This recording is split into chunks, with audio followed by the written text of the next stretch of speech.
സൃഷ്ടാവായ ദൈവത്തിൻ്റെ അതിധന്യമായ നാമം വാഴ്ത്തപ്പെടുമാറാകട്ടെ. ശിഷ്യനും ക്രൂശും എന്ന വിഷയത്തോടുള്ള ബന്ധത്തിൽ ശിഷ്യൻ്റെ ജീവിതചര്യ, പുതിയ സൃഷ്ടിയുടെ മനോഭാവം, അതാണ് ഇവിടെയും നമ്മൾ വിചിന്തനം ചെയ്യുവാൻ കർത്താവിൽ ശരണപ്പെടുന്നത്. ലൂക്കോസ് എഴുതിയ സുവിശേഷം 14-ാമത്തെ അധ്യായം 26, 27, 33 വാക്യങ്ങൾ.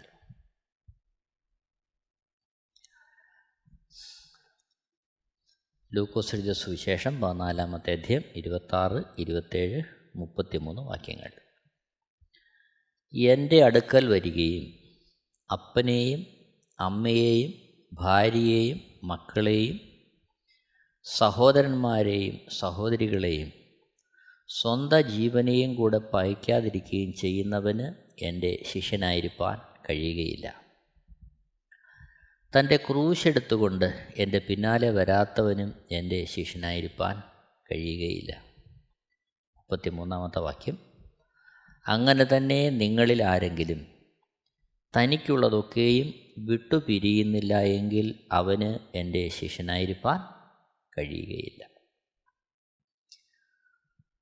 ഒരു ശിഷ്യൻ എങ്ങനെയായിരിക്കണം, അതാണ് നമ്മളിവിടെ കാണുന്നത്.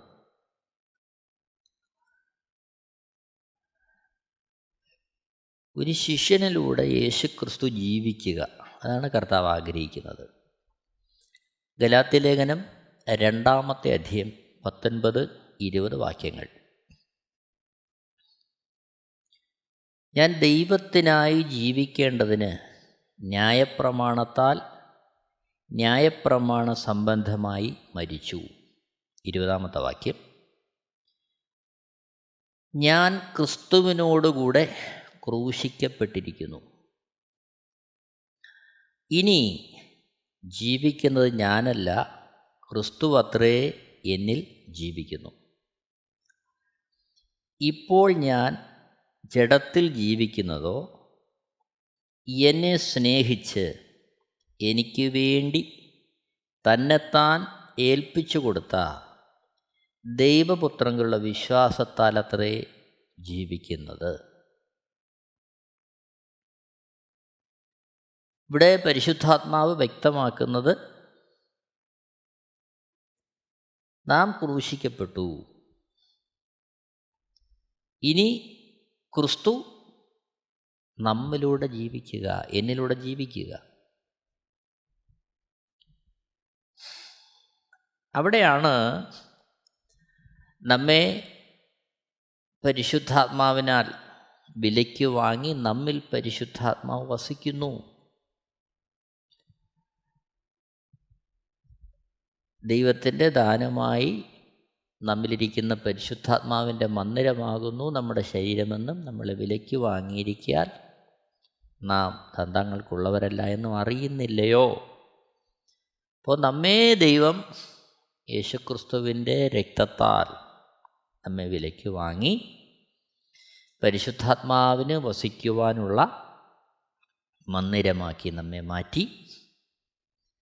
അതിൻ്റെ പ്രായോഗിക തലം നാം തിരിച്ചറിയണം.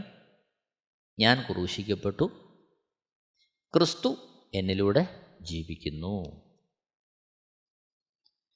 അതായത് പരിശുദ്ധാത്മാവെന്ന കാര്യസ്ഥൻ്റെ ഉപദേശം ഓരോ നിമിഷവും ജീവിതത്തിൽ തിരിച്ചറിഞ്ഞ് അതിനായി നമ്മെ തന്നെ നാം സമർപ്പിച്ചു കൊടുക്കുക. അതാണ് ഒരു ക്രിസ്തു ശിഷ്യൻ്റെ ജീവിതചര്യ. അത്തരത്തിൽ ഒരു ക്രിസ്തു ശിഷ്യൻ്റെ മറ്റുള്ളവരുള്ള ബന്ധം എപ്രകാരമായിരിക്കണം? അതാണ് നമ്മൾ ഈ ഭാഗത്ത് ചിന്തിക്കുന്നത്. മറ്റുള്ളവരുള്ള നമ്മുടെ ബന്ധം. അനേകർ ചിന്തിക്കാറുണ്ട്, നാം വിശുദ്ധരാണ്, തീർച്ചയായിട്ടും കർത്താവ് നമ്മളെ വിശുദ്ധീകരിച്ചു,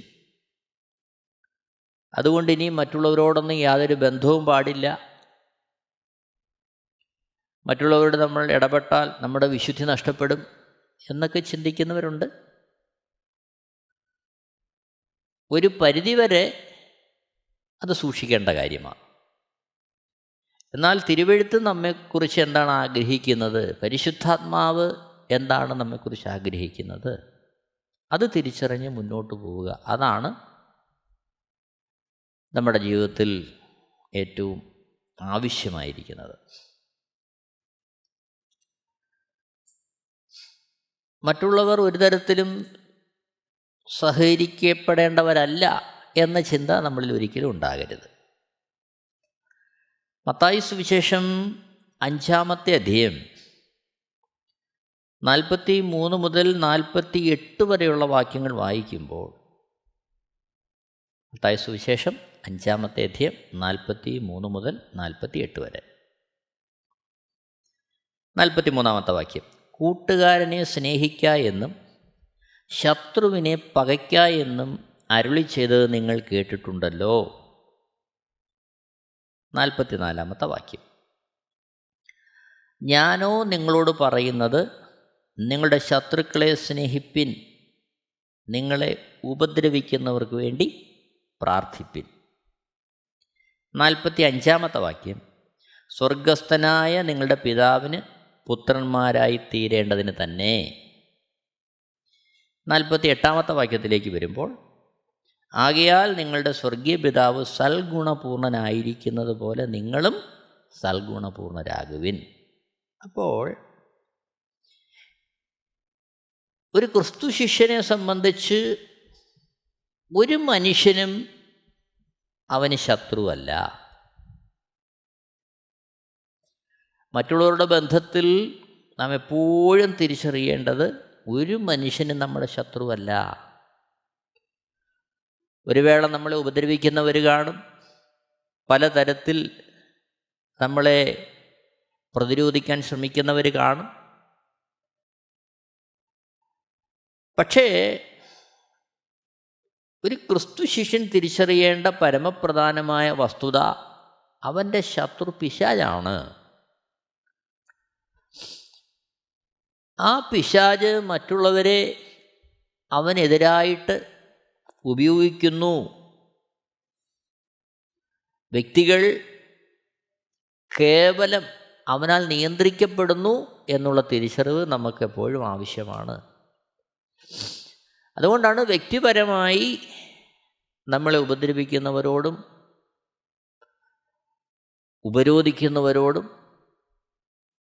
ഉപദ്രവിക്കുന്നവരോടും ഒക്കെ നമുക്കുണ്ടാകേണ്ടുന്ന സമീപനം, നമ്മുടെ മനസ്സിലുണ്ടാകേണ്ടുന്ന ഭാവം സ്നേഹം മാത്രമായിരിക്കണം. അവർക്ക് വേണ്ടി നാം പ്രാർത്ഥിക്കണം. അതാണല്ലോ കർത്താവ് പറയുന്നത് മത്തായി സുവിശേഷം 5:44. ഞാനോ നിങ്ങളോട് പറയുന്നത്, നിങ്ങളുടെ ശത്രുക്കളെ സ്നേഹിപ്പിൻ, നിങ്ങളെ ഉപദ്രവിക്കുന്നവർക്ക് വേണ്ടി പ്രാർത്ഥിപ്പിൻ. യേശുക്രിസ്തു നമുക്ക് വേണ്ടി കാണിച്ചെന്ന മാതൃകയും അതായിരുന്നല്ലോ. യേശുക്രിസ്തുവിനെ പിടിച്ചു, വ്യത്യസ്തമായ സാഹചര്യങ്ങളിൽ ചോദ്യം ചെയ്തു, ശേഷം ക്രൂശീകരിക്കുന്നു. തന്നെ ക്രൂശീകരിക്കുവാൻ കൊണ്ടുപോകുമ്പോഴും തന്നെ ആണിയടിച്ച് ക്രൂശിൽ തൂക്കുന്നവരോടുമൊക്കെ ഉള്ള യേശുക്രിസ്തുവിൻ്റെ സമീപനം സ്നേഹം മാത്രമായിരുന്നു. അവിടുന്ന് പ്രാർത്ഥിക്കുന്നു, ഇവർ ചെയ്യുന്നത് എന്തെന്ന് ഇവരറിയാത്തത് കൊണ്ട് ഇവരോട് ക്ഷമിക്കണമേ. ക്രിസ്തു ശിഷ്യനായ സ്തേഫാനോസും അപ്പോസ്തല പ്രവൃത്തിയിൽ കല്ലേറുകൊണ്ട് രക്തസാക്ഷിയാകുമ്പോൾ സ്തേഫാനോസും പ്രാർത്ഥിക്കുന്നുണ്ട്, ഇവരുടെ പാപം ഇവർക്ക് കണക്കിടരുതേ, ഇവരോട് ക്ഷമിക്കണമേ. ഇത് ഒരു ക്രിസ്തു ശിഷ്യൻ അനുവർത്തിക്കേണ്ടുന്ന, തിരിച്ചറിയേണ്ടുന്ന മാതൃകയാണ്. നാം എത്രത്തോളം അതിൽ വളർന്നിരിക്കുന്നു എന്നുള്ളത് നമുക്കേ അറിയത്തുള്ളൂ. എന്നാൽ നാം എല്ലാവരും ഒരേപോലെ ആ ഭാഗത്ത് വളരേണ്ടത് ആവശ്യമാണെന്നാണ് തിരുവെഴുത്തിൽ നിന്ന് നമുക്ക് മനസ്സിലാക്കാൻ കഴിയുന്നത്. നോക്കണം, മറ്റുള്ളവരുടെ ബന്ധത്തിൽ നാം ആരെയും നിസ്സാരരായി കാണരുത്. വ്യത്യസ്തമായ തലങ്ങളിൽ നാം മറ്റുള്ളവരെ ചെറുതായി കാണാറുണ്ട്. ഒരു പക്ഷേ നമുക്ക് നല്ല വിദ്യാഭ്യാസമുണ്ടെങ്കിൽ വിദ്യാഭ്യാസമില്ലാത്തവരോട് ചിലപ്പോൾ പുച്ഛം തോന്നിയേക്കാം. നമുക്കൊത്തിരി ഡിഗ്രിയും കാര്യങ്ങളും അറിവുമൊക്കെ ഉണ്ട്, അതുകൊണ്ട് നമ്മൾ വലിയ ആളുകളാണ്, അവർ ചെറിയ ആളുകളാണ് എന്നുള്ള ചിന്തകൾ വന്നേക്കാം. സമ്പത്തിൽ നമ്മളെക്കാൾ ഒത്തിരി താഴ്ന്നു നിൽക്കുന്നവരോട് സമ്പത്തിൻ്റെതായ അധികാരവും തലക്കനവും ഒക്കെ കാണിക്കുവാനുള്ള ഒരു ചിന്താഗതി വന്നേക്കാം. അങ്ങനെ ജാതി കൊണ്ടും മതം കൊണ്ടും വർഗം കൊണ്ടും വർണ്ണം കൊണ്ടും ദേശത്തിൻ്റെ വ്യത്യാസം കൊണ്ടും ഭാഷയുടെ വ്യത്യാസം കൊണ്ടും ഒക്കെ പലതരത്തിൽ മറ്റുള്ളവരെ ചെറിയവരാണ്, നിസ്സാരരാണ് എന്ന് കാണാനുള്ള പ്രവണത നമ്മളിൽ വന്നേക്കാം.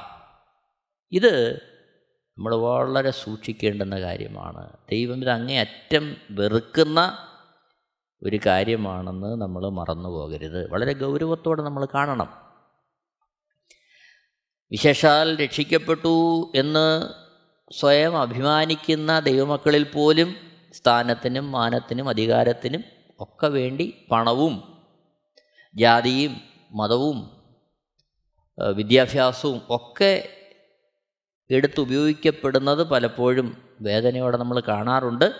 എന്നാൽ അതൊന്നും ദൈവത്തിൻ്റെ മുമ്പിൽ നീതിയല്ല, അതൊന്നും ദൈവത്തിൻ്റെ ഹൃദയത്തിന് ഇഷ്ടവുമല്ല എന്നുള്ള തിരിച്ചറിവ് നമുക്കുണ്ടാകേണ്ടത് വളരെ ആവശ്യമാണ്. അതേപോലെ തന്നെ രക്ഷയിലേക്ക് വരാത്ത ആളുകളെക്കുറിച്ചും അവർ നിസ്സാരരാണ് എന്ന് ചിന്തിക്കുന്ന മനോഭാവം ചിലരിലെങ്കിലും വന്നേക്കാം. എന്നാൽ അതൊക്കെ ഒഴിവാക്കേണ്ട കാര്യങ്ങളാണ്. 1 തിമോത്തിയോസ് 1-ാമത്തെ വാക്യം. 1 തിമോത്തിയോസ് 1-ാമത്തെ വാക്യം. ക്രിസ്തു യേശു പാപികളെ രക്ഷിപ്പാൻ ലോകത്തിൽ വന്നു എന്നുള്ളത് വിശ്വാസ്യവും എല്ലാവരും അംഗീകരിപ്പാൻ യോഗ്യവുമായ വചനം തന്നെ. ആ പാപികളിൽ ഞാൻ ഒന്നാമൻ. ഇവിടെ റോമൻ പൗരനായിരുന്ന, അതേപോലെ യഹൂദനായിരുന്ന പൗലോസ് വിദ്യാഭ്യാസം കൊണ്ടും അധികാരം കൊണ്ടും പണം കൊണ്ടും ഒക്കെ ഉന്നതമായ നിലവാരത്തിലായിരുന്ന മനുഷ്യൻ സകല മനുഷ്യരുള്ള ബന്ധത്തിൽ പറയുന്നു, ഞാൻ പാപികളിൽ ഒന്നാമനാണ്. അതിൻ്റെ അർത്ഥം മറ്റെല്ലാവരേക്കാളും ഏറ്റവും താഴെ നിൽക്കുന്നൊരു മനുഷ്യനാണ് ഞാൻ. അതുകൊണ്ട് മറ്റുള്ള എല്ലാവർക്കും വിശ്വാസത്തിലേക്ക് വരുവാനുള്ള സാധ്യത അവിടെ ഉണ്ട്. 1 തിമോത്തിയോസ് 1:15 ക്രിസ്തുയേശു പാപികളെ രക്ഷിപ്പാൻ ലോകത്തിൽ വന്നു എന്നുള്ളത് വിശ്വാസ്യവും എല്ലാവരും അംഗീകരിപ്പാൻ യോഗ്യവുമായ വചനം തന്നെ. ആ പാപികളിൽ ഞാൻ ഒന്നാമൻ. അപ്പോൾ പാപികളിൽ ഒന്നാമനായ എനിക്ക് ഈ കൃപ ലഭിച്ചുവെങ്കിൽ തന്നേക്കാൾ ശ്രേഷ്ഠരായിരിക്കുന്ന ലോകത്തുള്ള ബാക്കി എല്ലാവർക്കും രക്ഷയിലേക്ക് വരുവാനുള്ള സാധ്യതയുണ്ട് എന്ന് പൗലോസ് തന്നെ താഴ്ത്തി അവിടെ വെളിപ്പെടുത്തുകയാണ്. നമ്മുടെ മനോഭാവം എന്താണ്? ഒരു സ്വയം പരിശോധന നമുക്ക് ഈ വിഷയത്തോടുള്ള ബന്ധത്തിലുണ്ടാകട്ടെ. നോക്കണം, ഒരർത്ഥത്തിലും നമ്മൾ മറ്റുള്ളവരെ നിസ്സാരരായി കാണരുത്. നമ്മൾ നമ്മുടെ സമൂഹത്തിൽ തന്നെ നോക്കുമ്പോൾ എത്രയോ ദരിദ്രരായിരുന്ന എത്രയോ ആളുകൾ അവരുടെ ജീവിതത്തിൻ്റെ അവസാന സമയങ്ങളിൽ ഏറ്റവും ഉന്നതമായ അവസ്ഥകളിൽ എത്തിച്ചേർന്നു എന്നുള്ളത് നമ്മൾ കാണുന്നുണ്ട്. വ്യക്തിപരമായി ആരെയും പരാമർശിക്കാൻ ആഗ്രഹിക്കുകയല്ല, സമൂഹത്തിൽ നമുക്ക് കാണാൻ കഴിയുന്നുണ്ട് എത്രയോ പേർ. അതുകൊണ്ട് ഒരാളും നമ്മുടെ മുമ്പിൽ നിസ്സാരരല്ല. വിശേഷാൽ ഒരു ക്രിസ്തു ശിഷ്യൻ ഇതെപ്പോഴും അവൻ്റെ മനസ്സിൽ കുറിക്കേണ്ടത് ആവശ്യമാണ്. അവിടെയാണ് പ്രതിപക്ഷ ബഹുമാനം അവനുണ്ടാകേണ്ടത്. ആരെയും സ്നേഹിക്കുവാനും കരുതുവാനും ബഹുമാനിക്കാനുമുള്ള മനോഭാവം ഒരു ക്രിസ്തു ശിഷ്യനുണ്ടാകണം. യോസഫിൻ്റെ ജീവിതത്തിൽ നമ്മൾ കാണുന്നു, ഉൽപ്പത്തി പുസ്തകം 37 മുതൽ 50 വരെയുള്ള അധ്യായങ്ങളിൽ യോസഫിൻ്റെ ചരിത്രം നമ്മൾ കാണുകയാണ്. ഉൽപ്പത്തി പുസ്തകം 37 മുതൽ 50 വരെയുള്ള അധ്യായങ്ങൾ. അതിനെ ചുരുക്കി സങ്കീർത്തനക്കാരൻ ഇങ്ങനെ എഴുതിയിട്ടുണ്ട്. സങ്കീർത്തനങ്ങൾ 105 17 മുതൽ 22 വരെയുള്ള വാക്യങ്ങൾ. സങ്കീർത്തനങ്ങൾ 105 17 മുതൽ 22 വരെയുള്ള വാക്യങ്ങൾ. അവർക്ക് മുമ്പായി അവൻ ഒരാളെ അയച്ചു, യോസെഫിനെ അവർ ദാസനായി വിറ്റുവല്ലോ. യഹോവയുടെ വചനം നിവൃത്തിയാവുകയും അവൻ്റെ അരുളപ്പാടിനാൽ അവന് ശോധന വരികയും ചെയ്യുവോളം അവർ അവൻ്റെ കാലുകളെ വിലങ്ങുകൊണ്ട് ബന്ധിക്കുകയും അവൻ ഇരുമ്പ് ചങ്ങലയിൽ കുടുങ്ങുകയും ചെയ്തു. രാജാവ് ആളയച്ച് അവനെ വിടുവിച്ചു. ജാതികളുടെ അധിപതി അവനെ സ്വതന്ത്രനാക്കി. അവൻ്റെ പ്രഭുക്കന്മാരെ ഇഷ്ടപ്രകാരം ബന്ധിച്ചു കൊള്ളുവാനും അവൻ്റെ മന്ത്രിമാർക്ക് ജ്ഞാനം ഉപദേശിച്ചു കൊടുപ്പാനും തൻ്റെ ഭവനത്തിന് അവനെ കർത്താവായും തൻ്റെ സർവസമ്പത്തിനും അധിപതിയായി നിയമിച്ചു. ഇവിടെ യോസഫിൻ്റെ ജീവചരിത്രം കാണുകയാണ്. സഹോദരന്മാരാൽ പൊട്ടക്കിണറ്റിൽ ഉപേക്ഷിക്കപ്പെട്ട യോസഫ് എന്തൊക്കെയോ പ്രതികൂലങ്ങളിലൂടെ കടന്നുപോയി. എന്നാൽ യോസഫിൻ്റെ അവസാനം നമ്മൾ കാണുന്നു, അവൻ മിസ്രൈമിലെ ഈജിപ്തിലെ പ്രധാനമന്ത്രിയായിട്ട് അവൻ അവരോധിക്കപ്പെടുകയാണ്. സങ്കീർത്തനം 105 22 വാക്യം, 21 22 വാക്യങ്ങൾ. അവൻ്റെ പ്രഭുക്കന്മാരെ ഇഷ്ടപ്രകാരം ബന്ധിച്ചു കൊള്ളുവാനും അവൻ്റെ മന്ത്രിമാർക്ക് ജ്ഞാനം ഉപദേശിച്ചു കൊടുപ്പാനും തൻ്റെ ഭവനത്തിന് അവനെ കർത്താവായും തൻ്റെ സർവസമ്പത്തിനും അധിപതിയായി നിയമിച്ചു. പൊട്ടക്കിണറ്റിലാണ് തുടക്കം. പക്ഷേ ജീവിത അന്ത്യത്തിലേക്ക് വരുമ്പോൾ അവൻ മിസ്രൈമിലെ പ്രധാനമന്ത്രിയായിട്ട് വരികയാണ്. എത്രയോ നാളുകൾ ആ രാജ്യത്തിൻ്റെ പ്രധാനമന്ത്രിയായിട്ട് യോസഫ് അവിടെ ആയിരുന്നു. ഓർക്കണം, കുഞ്ഞുനാളിലെ അവസ്ഥകൾ കണ്ടുകൊണ്ട് നാം ഒരാളെപ്പോലും നിസ്സാരനെന്ന് കരുതരുത്. ദാവീദിൻ്റെ ജീവിതത്തിൽ നമ്മൾ കാണുന്നുണ്ട്.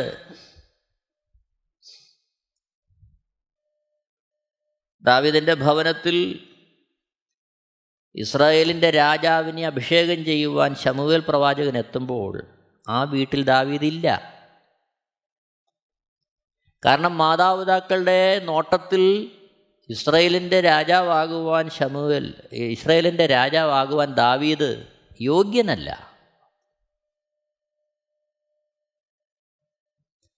എന്നാൽ ദൈവം ദാവീദിനെ കണ്ടിരുന്നു.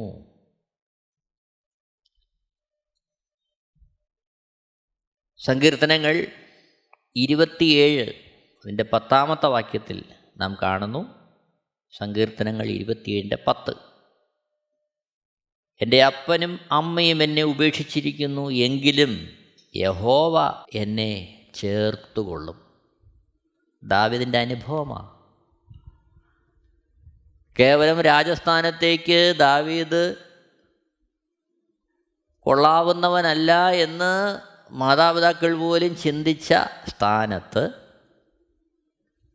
അവനെ ഇസ്രായേലിൻ്റെ രാജാവായിട്ട് ദൈവം കാണുകയാണ്. പ്രിയരെ, ഇവിടാണ് ഒരു വ്യക്തിയെയും നമ്മൾ നിസ്സാരമായി കാണരുത്. വിശ്വാസികളാകട്ടെ അവിശ്വാസികളാകട്ടെ അവരാരും നമ്മെക്കാളും താഴെയുള്ളവരല്ല. അവരെല്ലാം നമ്മെക്കാളും ശ്രേഷ്ഠരാണെന്നുള്ള മനോഭാവം എല്ലാവർക്കും ഒരേപോലെ ഉണ്ടാകേണ്ടത് വളരെ ആവശ്യമാണ്. ഇത് നമ്മുടെ ജീവിതത്തിൽ നമ്മൾ അനുവർത്തിക്കേണ്ടുന്ന ഒരു മനോഭാവമാണ്. നമ്മുടെ ക്രിസ്തീയ ജീവിതത്തിൽ ആ ഒരു മനോഭാവം നമുക്ക് വളരെ ആവശ്യമാണ്. ശുശ്രൂഷകന്മാരായാലും ആരായിരുന്നാലും ആ ഒരു മനോഭാവത്തിൽ അവർ മുന്നേറിയെങ്കിൽ മാത്രമേ ദൈവം നമ്മെക്കുറിച്ച് ആഗ്രഹിക്കുന്ന കാര്യങ്ങൾ അതേ അളവിൽ ചെയ്തെടുക്കാൻ നമുക്ക് സാധ്യമാകൂ. കർത്താവിൻ്റെ കൃപ അവിടെയാണ് നമുക്ക് ലഭിക്കുന്നത്. പൗലോസിൻ്റെയൊക്കെ ജീവിതത്തിൽ എത്രയോ തലങ്ങളിൽ നാം ഇത് വളരെ മാതൃകയായിട്ട് നമ്മൾ കാണുന്നുണ്ട്. നോക്കണം, കൊരിന്ത്യർക്ക് എഴുതിയ 2-ാമത്തെ ലേഖനം 1-ാമത്തെ അധ്യായം 12-ാമത്തെ വാക്യം. 2 കൊരിന്ത്യർ 1:12. ഞങ്ങൾ ലോകത്തിൽ വിശേഷാൽ നിങ്ങളോട് ജഡജ്ഞാനത്തിലല്ല ദൈവകൃപയിലത്രേ ദൈവം നൽകുന്ന വിശുദ്ധിയിലും നിർമ്മലതയിലും പെരുമാറിയിരിക്കുന്നു എന്ന് ഞങ്ങളുടെ മനസ്സാക്ഷിയുടെ സാക്ഷ്യം തന്നെ ഞങ്ങളുടെ പ്രശംസ. ഇവിടെ ഭക്തനായ പൗലോസ് രേഖപ്പെടുത്തുന്നു, ഞങ്ങൾ എങ്ങനെ പെരുമാറി, ഞങ്ങളുടെ ഇടപെടൽ എങ്ങനെയായിരുന്നു. ആരോടാണ്? ഞങ്ങൾ ലോകത്തിൽ വിശേഷാൽ നിങ്ങളോട്. ലോകത്തിലെന്ന് പറയുമ്പോൾ സകല മനുഷ്യരോടും, വിശ്വാസികളോടും അവിശ്വാസികളോടും എല്ലാവരോടും എങ്ങനെ പെരുമാറി. അത് ജഡജ്ഞാനത്തിലല്ല ദൈവകൃപയിൽ പെരുമാറി. ഏതളവിൽ? ദൈവം നൽകുന്ന വിശുദ്ധിയിലും നിർമ്മലതയിലും പെരുമാറി. അതാണ് ഞങ്ങളുടെ മനസ്സാക്ഷിയുടെ സാക്ഷ്യം. ഇത് നാം മനസ്സിലാക്കേണ്ടത് ആവശ്യമാണ്. നമ്മുടെ അറിവ് കൊണ്ടോ അനുഭവം കൊണ്ടോ പാണ്ഡിത്യം കൊണ്ടോ ഏതെങ്കിലും അധികാര സ്ഥാനങ്ങളിൽ ഇരിക്കുന്നു എന്നുള്ള ചിന്തയിൽ നിന്നുകൊണ്ടോ ഒരിക്കലും ആരോടും പെരുമാറുവാൻ ദൈവവചനം നമുക്ക് അനുവാദം തരുന്നില്ല. മറിച്ച് ദൈവകൃപയിൽ നമ്മൾ പെരുമാറണം, ജഡജ്ഞാനത്തിലല്ല. ജഡജ്ഞാനം എന്ന് പറയുമ്പോൾ അഭ്യസനം കൊണ്ടുവരാം, പഴക്കവും തഴക്കവും കൊണ്ടുവരാം. അധികാരസ്ഥാനങ്ങൾ അലങ്കരിക്കുമ്പോൾ അതിൻ്റെതായ ഒരു പ്രൗഢിയിൽ നിന്ന് വരാം. പലവിധമായ അവസ്ഥകൾ നമ്മളിലേക്ക് നാം വലുതാണ്, ഉന്നതരാണ് എന്നുള്ള ചിന്ത കൊണ്ടുവരാം. എന്നാൽ ദൈവകൃപയിൽ നാം പെരുമാറുമ്പോൾ അവിടെയാണ് വിശുദ്ധിയിലും നിർമ്മലതയിലും പെരുമാറുവാൻ നമുക്ക് സാധ്യമാകുന്നത്. ഇത് നാം വളരെ ഭയത്തോടെ നമ്മൾ കാണേണ്ട ഒരു കാര്യമാണ്. നമ്മുടെയൊക്കെ സമീപനം എങ്ങനെയാണ് മറ്റുള്ളവരോട്? സമൂഹത്തിലെ മറ്റുള്ളവരോടുള്ള നമ്മുടെ സമീപനം എങ്ങനെയാണ്? ജാതിയും മതവും പണവും വിദ്യാഭ്യാസവും ഒക്കെ കൊണ്ട് താഴെയുള്ളവരുള്ള നമ്മുടെ സമീപനം എങ്ങനെയാണ്? അതേപോലെ വിശ്വാസത്തിലുള്ളവരോട്, പുതുതായിട്ട് വന്നവരോടും ഒത്തിരി കാര്യങ്ങളൊന്നും അറിയാത്തവരോടും ഒക്കെ ഉള്ള നമ്മുടെ സമീപനം എങ്ങനെയാണ്? ഒരു വേള നമ്മളെ ദൈവം പല കാര്യങ്ങൾക്ക് വേണ്ടി ഉപയോഗിക്കുന്നു, എന്നാൽ നമ്മുടെ നോട്ടത്തിൽ ചിലരങ്ങനെ ഉപയോഗിക്കപ്പെടുന്നില്ല എന്ന് നമ്മൾ കരുതി അവരുള്ള നമ്മുടെ സമീപനം എങ്ങനെയാണ്? വളരെ ഭയത്തോടെ നാം നമ്മളെ തന്നെ പരിശോധിക്കേണ്ടത് ഇവിടെ ആവശ്യമാണ്. മത്തായി സുവിശേഷം 5-ാമത്തെ അധ്യായം 22 മുതൽ 26 വരെയുള്ള വാക്യങ്ങൾ. മത്തായി സുവിശേഷം 5-ാമത്തെ അധ്യായം 22 മുതൽ 26 വരെയുള്ള വാക്യങ്ങൾ. അവിടെ നിസാര എന്ന് ഒരു വ്യക്തിയെയും നമ്മൾ പറയരുത്. അതാണ് കർത്താവ് പറയുന്നത്. ഒരു വ്യക്തിയെയും. മത്തായി സുവിശേഷം 5:22 ഞാനോ നിങ്ങളോട് പറയുന്നത്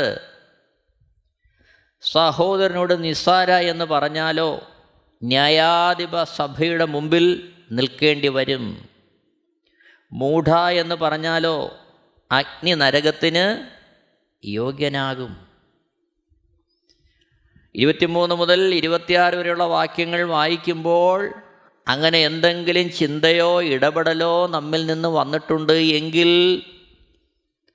നാം അത് ദൈവസന്നിധിയിൽ ഏറ്റുപറഞ്ഞ് പരിഹാരം വരുത്തി യഥാസ്ഥാനപ്പെടേണ്ടത് വളരെ ആവശ്യമാണ്. ഇത് ദൈവജനം വളരെ വ്യക്തമായി പറയുകയാണ്. മറ്റുള്ളവരോടുള്ള നമ്മുടെ സഹകരണം എങ്ങനെയായിരിക്കണം? മറ്റുള്ളവരോടുള്ള നമ്മുടെ സഹകരണം ഇത് വളരെ സൂക്ഷ്മതയോടെ പരിജ്ഞാനത്തോടെ ദൈവകൃപയിൽ മാത്രം നമ്മൾ കൈകാര്യം ചെയ്യേണ്ടുന്നൊരു കാര്യമാണ് മറ്റുള്ളവരുടെ സഹകരണം. 1 കൊരിന്ത്യർ 5-ാമത്തെ അധ്യായം 9-10 വാക്യങ്ങൾ. 1 കൊരിന്ത്യർ 5-ാമത്തെ അധ്യായം 9-10 വാക്യങ്ങൾ. ദുർനടപ്പുകാരോട് സംസർഗം അരുത് എന്ന് ഞാൻ എൻ്റെ ലേഖനത്തിൽ നിങ്ങൾക്ക് എഴുതിയിട്ടുണ്ടല്ലോ. 10-ാമത്തെ വാക്യം. അത് ഈ ലോകത്തിലെ ദുർനടപ്പുകാരോടോ അത്യാഗ്രഹികളോടോ പിടിച്ചുപറിക്കാരോടോ വിഗ്രഹാരാധികളോടോ അരുത് എന്നല്ലല്ലോ. അങ്ങനെയെങ്കിൽ നിങ്ങൾ ലോകം വിട്ട് പോകേണ്ടി വരും. അപ്പോൾ ദുർനടപ്പുകാരോട് സംസർഗം അരുത് എന്ന് പറയുമ്പോൾ അത് ഈ ലോകത്തുള്ള എല്ലാ വ്യക്തികളോടും ഉള്ള പൊതുവായ സമീപനമാകരുത് എന്നിവിടെ പറയുകയാണ്. ലോകത്തുള്ള എല്ലാവരോടും ആ നിലയിൽ നോക്കിയാൽ നമ്മൾക്ക് ഒരാളോട് പോലും സഹകരിക്കാൻ കഴിയാതെ വരും. എന്നാൽ വിശ്വാസി എന്ന് പറയുന്ന ഒരുവനിൽ ദുർനടപ്പ് വന്നാൽ നാം അവനോട് സംസർഗം അരുത് എന്ന് പറയുമ്പോൾ തന്നെ നാം വീണുപോകാതെ അവനെ മടക്കിക്കൊണ്ടുവരുവാനുള്ള പ്രയത്നം നമ്മളിൽ നിന്നുണ്ടാകണമെന്ന് ദൈവം നമ്മളിൽ നിന്ന് പ്രതീക്ഷിക്കുന്നുണ്ട്. പൗലോസിൻ്റെ ജീവിതത്തിൽ നമ്മളത് കാണുന്നുണ്ട്. കൊരിന്ത്യർക്ക് എഴുതുന്ന 1-ാമത്തെ ലേഖനത്തിൽ കൊരിന്ത്യ സഭയിൽ മ്ലേച്ഛപ്രവൃത്തിയിൽ ഏർപ്പെട്ടിരിക്കുന്ന ഒരുവനെക്കുറിച്ച് പൗലോസ് എഴുതുന്നുണ്ട്. അവനെ ഒഴിവാക്കാൻ പറയുകയാണ്. എന്നാൽ ദൈവസന്നിധിയിൽ യഥാസ്ഥാനപ്പെട്ട് കഴിയുമ്പോൾ 2-ാമത്തെ ലേഖനം എഴുതുമ്പോൾ അവനെ ചേർത്തുകൊള്ളാൻ പറയുന്നുണ്ട്. എന്നാൽ കൂട്ടുചേർന്നുള്ള ഒരു ഇടപാട് അവിശ്വാസികളോട് അരുത്. ഇത് ദൈവജനം വ്യക്തമായി പറയുകയാണ്. നിരന്തരമായി ചേർന്ന് സഹകരിച്ചുകൊണ്ടുള്ള പ്രവൃത്തികളിൽ നാം സൂക്ഷിച്ച് വേണം കാര്യങ്ങളെ കൈകാര്യം ചെയ്യാൻ. 2 കൊരിന്ത്യർ 6:14 നിങ്ങൾ അവിശ്വാസികളോട് ഇണയില്ലാപ്പിണ കൂടരുത്. നീതിക്കും അധർമ്മത്തിനും തമ്മിൽ എന്തോ ഒരു ചേർച്ച, വെളിച്ചത്തിന് ഇരുളോട് എന്തോ ഒരു കൂട്ടായ്മ. ഇത് നമ്മൾ സൂക്ഷിക്കേണ്ട ഒരു കാര്യമാണ്. അപ്പോൾ എന്നെ കേൾക്കുന്ന പ്രിയരെ, എങ്ങനെയായിരിക്കണം നമ്മുടെ വ്യക്തിബന്ധം? മറ്റുള്ളവരുടെ മുമ്പിൽ നാം യേശുക്രിസ്തുവിൻ്റെ സ്നേഹത്തെ വെളിപ്പെടുത്തുന്നവരാകണം. നാം കടന്നു പോകുന്ന ഏത് സാഹചര്യത്തിലും യേശുക്രിസ്തുവിൻ്റെ സ്നേഹത്തെ മറ്റുള്ളവർക്ക് വെളിപ്പെടുത്തുന്നവരാകണം. ഫിലിപ്പിയർക്ക് ലേഖനം എഴുതുമ്പോൾ കാരാഗൃഹത്തിൽ ബന്ധനത്തിലായിരിക്കുന്ന പൗലോസ് പറയുന്നുണ്ട്, തൻ്റെ ചങ്ങല, തൻ്റെ ബന്ധനം മറ്റുള്ളവർക്ക് സുവിശേഷം അറിയുവാനും അതിൻ്റെ വ്യാപ്തിക്കും കാരണമായി. അപ്പോൾ ഓർക്കുക, ഏത് സാഹചര്യത്തിലും കർത്താവിൻ്റെ നല്ല സാക്ഷികളായി ക്രിസ്തുയേശുവിൻ്റെ സ്വഭാവവും സ്നേഹവും വെളിപ്പെടുത്തുന്നവരായി നാം ആയിരിക്കുവാൻ, മറ്റുള്ളവരുടെ ബന്ധത്തിൽ അത് സൂക്ഷിക്കുവാൻ ദൈവം നമ്മളെക്കുറിച്ച് ആഗ്രഹിക്കുകയാണ്. നമുക്കതിനു വേണ്ടി നമ്മളെ തന്നെ സമർപ്പിക്കാം. എല്ലാവരെയും ദൈവം ധാരാളമായിട്ട് അനുഗ്രഹിക്കട്ടെ. ദൈവത്തിൻ്റെ ശ്രേഷ്ഠമായ നാമം ബഹുത്വപ്പെടുമാറാകട്ടെ. ആമേൻ. Amen TV network Christian internet channel. സുവിശേഷീകരണത്തിന്റെ വ്യത്യസ്ത മുഖം തേടിയുള്ള യാത്ര. YouTube and Facebook. Amen TV network, Trivandrum, Kerala.